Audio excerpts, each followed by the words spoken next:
Hey guys, this is Jason, and I'm bringing you guys an updated deck profile of my Monarch deck that I just got first place with at locals, and I went 3-0 undefeated and faced off against some pretty good decks like Tri-Brigade in the finals, and Cyber Dragons and Dragon Links were my round 1, round 2, and I almost lost a couple times throughout the day, but Dark Ruler literally saved my life. So yeah, it was just a really good tournament, and I ended up getting this game mat and this field center with Judgment, the Dragon of Heaven on it. So this is amazing because it's just awesome to own, and like I go to church, so like anything with the name of Heaven on it automatically sparks my interest, and I've always been a huge fan of Lightsworn just because of like the artwork of the Lightsworns is really amazing, and I think it's just a special thing to be a part of the game of Yu-Gi-Oh! And know how popular Lightsworns are to so many people, so many fans in Yu-Gi-Oh! And stuff. So winning this tournament is something that I'm always going to be thankful for. And I guess without further ado, I'll get into the deck profile and show you guys that I'm playing Monarchs. And basically, this was like a really good deck for the day. I thought that it was unbeatable, and it's basically tier 0 deck that obviously has some age to it. It's not a brand new deck fresh off of the Burst of Destiny or anything, but this is post Burst of Destiny, and I just won a tournament first place in November 2021. So without further ado, I'm just gonna flex my OTS store symbol so people can from now on know that I got first place at a tournament, and I'll get into the deck profile. So yeah, this isn't the first time that I've ever gotten first place with Monarchs. It's actually the third time I've ever gotten first place with Monarchs at a local tournament, and I've been playing them ever since they were Dark Tribute Monarchs and Frog Monarchs. So that's something really cool about me and everything. So I'll get into the deck now, and I'll show you the guys that I'm playing Caius, and he's really good, and he's basically one of the best Monarchs, and being able to hit 2 or 3 cards on his own, attacking them and banishing them, and being anti-dark properties is what makes this card like really good. And he does basically go off like once per duel, and basically turn 2 he goes off like kind of like usually turn 2. So he kind of just goes with the flow of the deck, the way that you can search him and use him on turn 2. It just sets up really nicely against your opponent. So I played 3 copies of Erebus, and he's like basically the best Monarch in the deck. Even though Caius really is the best basic effect in the deck, Erebus is still the most important, and you want to just resolve this as much as you can and just work against your opponent, in your own way, and get rid of their problematic cards. So if they don't have too many problematic negates, like most decks aren't making like 8 negate boards. Erebus can take care of like a 2 or 3 negate board very easily on his own. So he's really, really good too because he doesn't target, and that's what like one of the main reasons that this deck would be like tier 0 or anything, because he actually spins a card back to the deck and he doesn't even target. So both of those things are extremely meta when it comes to this entire deck, falling into its place. Which would probably be tier 0, I would say so. That even though this is a really old deck, and a lot of people have problems facing against it, that's not going to stop me from playing one of the best decks in the game. So basically I play 3 copies of Ether, and this is just another basic play. I like to call these 2 just like really basic plays to get rid of a card and to just do a small special summoning play, and that special summoning play is exactly what this deck needs. It's literally like the same thing as going into like a synchro or XYZ play for this deck, just to bring something out, and kind of start building advantage that way. And the fact that Ether can come out on your opponent's turn is the reason that card also falls into the tier 0 boat. So Karaz is really amazing, and he just allows you to draw cards, and just an extra card to give you draw power is incredible, and just what he does on his own is really good, but you don't really want to give your opponent any advantage, so you just play Karaz at 1. And I play 1 Vanities because this card's like really OP and its effect is super good, but he has 12 defense, and that's actually very conflicting. So You just want to play the 3 total of the Majesties and Vanities, and that's pretty much the right number to run for these floodgates because they are powerful at 24 attack, but they just don't do enough outside of being a floodgate. So unless you actually completely flood your opponent, which you can already do, aside from those effects, is you know, you're just gonna be left off with a 24 beater. So that's why I play you know, a certain amount of copies of each of them. And then here we have the what I would consider the tribute fodder package, and this card, this new card, Anchamoufrite, is what I played at 2 in the tournament, and unfortunately I did not have a 3rd copy until the end of the tournament, but that's okay because he still did the job, and I just say that this card fixed like all the problems in the deck, and just having a generic card that works perfectly for this deck is really good. It just solves every single problem. Like draw a card and get to special summon a free monster is like, you know, amazing. It did everything, and obviously this package right here is still really powerful, and it's just all 9 of these cards are literally Pot of Greed for the deck. So I mean, you can't even ask for anything better for the entire Monarch deck, and Anchamoufrite was just like such a blessing. And I didn't play like Mithra or any of the other new cards or Angel 1 or anything because you kind of don't really need to. I think Anchamoufrite does the whole job on his own. He does everything that this deck was asking for. So I think that this is pretty much the best build, and I would consider it tier 0. So since this deck is tier 0 and it plays a searchable floodgate, it really is one of the best decks of all time, and there are specific reasons as to why this deck used to get banned, and we really don't know why they gave us all these cards back, but it just adds on to the punishment of Domain, because this is really the main card in the deck, and this field spell happens to be one of the best in the game, and just Monarchs are overpowered with it, and you know, the searchable floodgate idea is a good reason to actually manage the ratios in your deck for specific numbers, so that you can actually just play around the idea that you have a searchable floodgate instead of, you know, overcrowding your deck with cards that you don't need. So with that being said, I'll just go into return off of Domain, and return is the other continuous spell card in this deck, and it's just amazing. This card is like literally the nuts in this deck, and just going, you know, chain link 1, starting up with a Monarch, and then ending off on your final chain link being return. There's nothing your opponent can do unless they actually negate the normal summon or use Valor. But even so, like you're actually you know, basically forcing your opponent's best cards on a play that happens on your turn, and you can play on both your turn and your opponent's turn. So yeah, just return being such a viable, powerful card in this deck is really amazing, because the search power is also incredible and sets up big plays, like huge plays. And it really shouldn't do all that, but it does.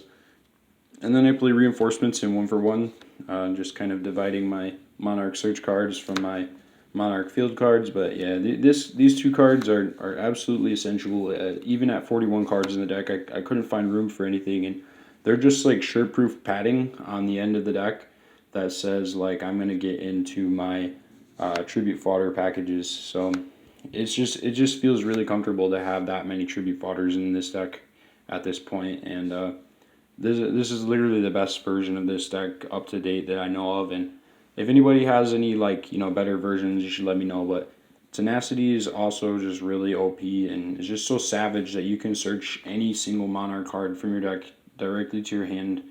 It just adds on to the consistency of the deck. Pantheism does the same exact thing, but it's like Graceful Charity for the cost of, I don't know, 1 card. You know, it's like Graceful Charity for less cost. So this is literally the most broken card to ever exist for this deck, and it should have stayed at 1, but For some reason, Konami gave us 3 copies of this card, and this is just so powerful, man. Like I said, it's like even better than Graceful Charity would be.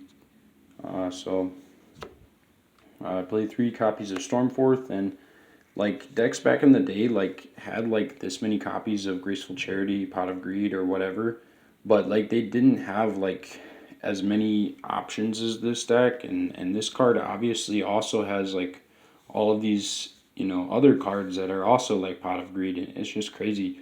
So like, yeah, this deck is like tier 0 and beyond. I would definitely place this deck as a tier 0 deck, and not even arguable, without a question, is not a tier 1 deck. It's tier 0 without a question. So yeah, like Stormforth is just proof of that, because I mean, it's a quick play spell that does what it does. You contribute your opponent's monster. Basically, they have no say so on whether or not that gets to go off or not, you know, like unless they negate it. But the reason why it's really important that this card is a quick play is that if you catch your opponent using Dragoons and they don't have any extra spell and trap negates, you can chain link on the end of Dragoons or whatever it is. Like maybe they have a Makaba or something that can't negate. I don't know, I'm just trying to think of something that can't negate twice in one chain, but yeah, it's just really good that this is a quick play and you can play it that quickly, and basically for the rest of the turn actually be able to tribute your opponent's monster. That's really insane. And also it's a quick play and you can do it on your opponent's turn too, so that's really OP.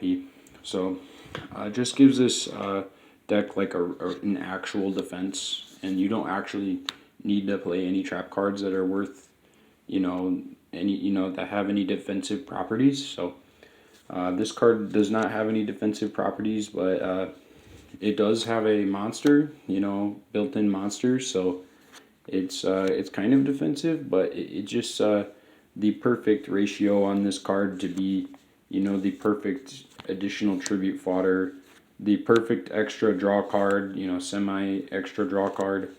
And no matter what, if you have this card on the field or in the grave, it's going to be a +1. So once per turn, you know, you can get this card out, and it's really good. So there's no question I'm playing 3 of that card.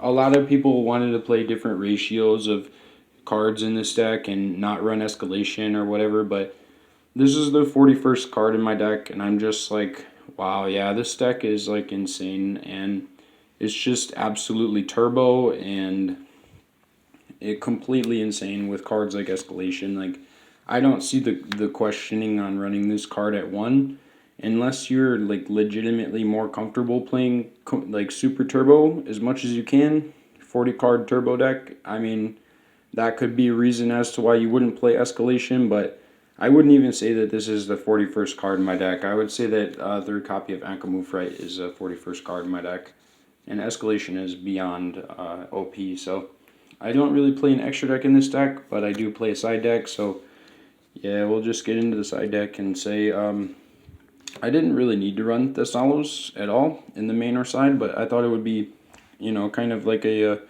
good gesture for me to put in Thessalos because he's actually really good, and he might have some specific uses against certain opponents, but yeah, I wish I could fit him into the main deck, but I'm just not seeing it right now. And I wish I could fit more copies of Vanities and Majesties, but like I said, I think the perfect amount is already 3, and that's just not going to change. So yeah, there's a lot of things about this deck that's just not really going to change, and this deck definitely plays off of principles alone, and you can just beat your opponent with good Yu-Gi-Oh! And that's why I always love this deck, because it really showcases my talent as a player, and I know that I know how to beat my opponent. So there's proof that I know how to beat my opponent when I play a deck like this. And, you know, although the game of Yu-Gi-Oh! Gets a lot of harsh trash talking on floodgate type cards and stuff, they say it takes no skill. I tend to disagree. I think that this is the height of Yu-Gi-Oh! Or the peak of Yu-Gi-Oh! Where we actually have good players playing good decks and going to the tournaments every week because they like competition and not because they want to summon off Stardust Dragon to look better than their opponent. That's just my personal opinion, but yeah, I love playing Floodgate decks and decks that take skill, so this is my favorite deck. And I played 3 copies of Dark Ruler No More, the absolute MVP of all time in this deck, and this is the craziest card I've ever sided in any single deck. And I would actually say that this card is unfair, but for the real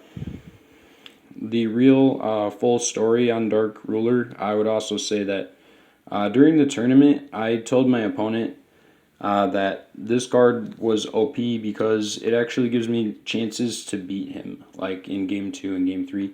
Usually, if your opponent is playing a deck that can drop negates, like they have a better advantage against you automatically, but Dark Ruler actually gives you a deep a deep surplus against your opponent when it comes to having Game 2 and Game 3 advantages. It's almost like a spell card version of Victory Dragon in the main deck, or in the side deck. So, yeah, it's like side decking a good version of Victory Dragon, in my opinion. But, yeah, nobody would play that card if it wasn't banned. But, anyways, I play March of the Monarchs at 1. I just thought that this was important to play at 1. And in the underrated version of the Monarch deck, without Pantheism and stuff, people were, like, running this card at 3 just to search it out and to use a unique strategy or a useful strategy of building a floodgate board that's unbeatable. And I think that's a really good strategy. It's something good to side into, but it's searchable and stuff, so you don't really need to worry about having an underrated version of Monarchs when this is the full power version. So this was my defense against anything and everything like spell and traps, and it's all I could really do. To be honest, I was terrified of Mystic Mine, and if I would have faced Mystic Mine, I thought I would have lost. Even though I have a lot of spell and trap removal, a lot of Mystic Mine players are simply just going after monster effects, and you don't have enough to beat. You don't have enough to beat Mystic Mine players, especially even with Danko Seka. It does really nothing. This is your only defense against Mystic Mine. So when I actually get Cosmic Cyclones, I will put them in place of Destalos, just so I can beat Mystic Mine. But I like Destalos a lot, though. I kind of want to play him in the main deck. But this is the final card in the side deck, and this is the Monarchs Erupt, and I'm just trying to get through this. But yeah, the Monarchs Erupt is really good, and it's just amazing that you can actually fit all 12 floodgates in your main deck and side deck. So you got 6 in the main, 6 in the side, and that's just really OP. Like anything you sided in against, it's pretty much going to be looking into a nightmare if you actually ever get the opportunity to side in 12 floodgates. Your opponent might lose like automatically on game 3. So this is the end of my deck profile, and if you guys like the video, just like it, comment, and subscribe, and let me know more about what you think about this format and the Tri-Brigade format, or Sword Soul format. Whatever you think about those formats, and maybe if you guys are older players too and you guys want to talk about something from like a long time ago. I actually started playing competitively when Lightsworns first came out, during like Dark Arm Dragon format. I was still playing back then too, so I really love talking about Yu-Gi-Oh! and I just love Yu-Gi-Oh! In general. It's my favorite game of all time, and like I said, this playmat is not for trade. And I went undefeated 3-0 at a local tournament to win it, and it's like my favorite thing that I've ever won in Yu-Gi-Oh! So without further ado, I'll just end the deck profile and say thank you. Peace.